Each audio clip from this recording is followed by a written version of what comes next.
I'm Ian Hutchinson. I'm a plasma physicist, MIT professor of nuclear science and engineering, and I'm a follower of Jesus Christ. I became a Christian as an undergraduate at Cambridge University. So the Christian faith and scientific understanding grew together in my intellectual development.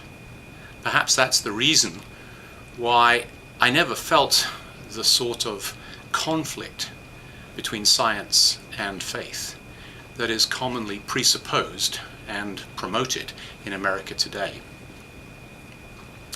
My own conviction of the reality of God grew in the context of a wonder and fascination with the amazing consistency and complexity of the natural world. And seeing nature as the creation of a wise and loving God, for me, makes sense of science in a profound and intellectually satisfying way. It was only in later years that I found out that this attitude was a commonplace amongst the original founders of the scientific revolution.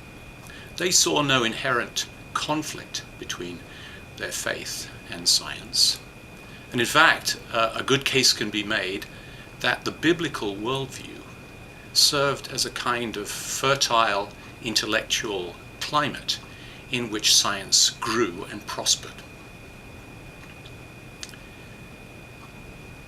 What fuels much of the modern suspicion of science, as well as the militant atheists' arguments against religion, I believe, is not science, but scientism, the usually unspoken belief that science is all the real knowledge there is. This erroneous worldview is the underlying cause of many of the arguments between science and religious faith. But scientism also discounts and distorts many other human endeavors, for example, history, or the law, or philosophy, or sociology. And I became so concerned with the pernicious effects of scientism that I wrote a book about it. It's called Monopolizing Knowledge.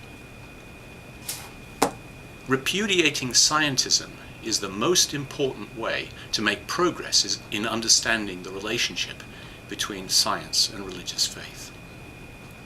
As a Christian, I believe that God is active in the world today, that humans are reconciled to God the Father through the atoning death and resurrection of Jesus, his Son, and that we can personally experience the love of God through the indwelling power of his Holy Spirit.